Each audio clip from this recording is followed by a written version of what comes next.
একটু সাইড দিয়ে দেন sir sir 1 minute একটু সাইড রেডি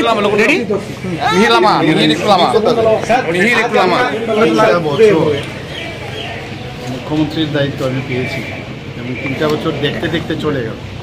তো আমি আমার অফিসারদের সাথে আমি কথা বলছিলাম যে বুঝতেই পারলাম না 3টা বছর কি করে চলে গেল। তার কারণটা আমি বলছি, ওনারাও বলছেন যে এত সকাল থেকে রাত্রি পর্যন্ত যেভাবে আমরা কাজ করি, পরিশ্রম করি, মানে এর জন্য মানে কাজের মধ্যে এত বেশি আমরা ঢুকে গেছি, এই কারণেই সুন্দরভাবে এই দিনগুলো চলে গেল। এবং যদি আমরা হিসাব করি মানুষের জন্য আমরা কি করেছি, তাহলে এটা একটা বিরাট বিগ স্টোরি। মানে এত কাজ আমরা করতে পেরেছি, কিন্তু কাজেরও শেষ নেই। মানুষের অনেক যে তাদের মৌলিক সমস্যা, সেগুলো নিশ্চয়ই আগামী দিন আর যত দিন যাবে আরও আমরা করব, কিন্তু এইগুলো দেখতে হবে। আমরা 2 বছর তো সেকেন্ড বিজেপি লেড গভর্নমেন্টে, এর আগে আমাকে আজকের দিনে 2022-এ দেওয়া হয়েছিল। তো টোটাল 3 বছর হয়েছে। তো এই কয়েকটা বছরে যতটুকু চেষ্টা করেছে আমাদের সরকার যে ট্রান্সপারেন্সির মাধ্যমে কাজ করা, মানুষের যেসব সমস্যা সমাধানের লক্ষ্যে আমরা কাজ করেছি। এবং আমি যাই কাজ করেছি, যাই সাফল্য এসছে, তার ক্রেডিট আমি জনসাধারণকে দিতে চাই আপনাদের মাধ্যমে। কারণ তাদের অনুপ্রেরণা এবং তাদের কারণে তারা আমাদের উপর যে আস্থা রেখেছে, মাননীয় প্রধানমন্ত্রীজির উপর আস্থা রেখেছে।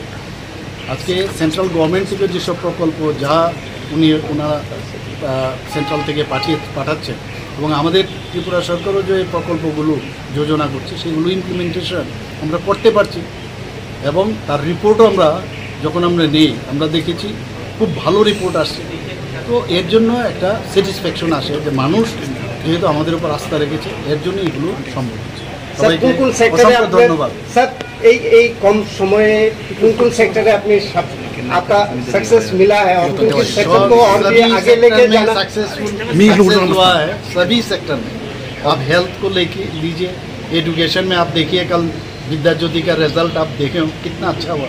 लास्ट ईयर खराब हो गया था, तो इस बार अच्छा हुआ। तो धीरे धीरे हमारा जो ग्राफ है ऊपर की तरफ जा रहा है। तो इसीलिए आप एग्रीकल्चर में भी देखिए और पावर सेक्टर में देखिए, कमती है, किसी जगह में समस्या है, लेकिन हम लोग आस्ते आस्ते कोशिश कर रहे हैं उसको ठीक ठाक करें। और ख़ास करके हेल्थ में, उसके बाद आपका एजुकेशन में, उसके बाद आपका स्पोर्ट्स में आप बताइए, हर क्षेत्र में हम लोग अच्छा काम कर रहे हैं और जनता भी बहुत खुश थे, ये हम कह सकते हैं। सर, देश के प्रधानमंत्री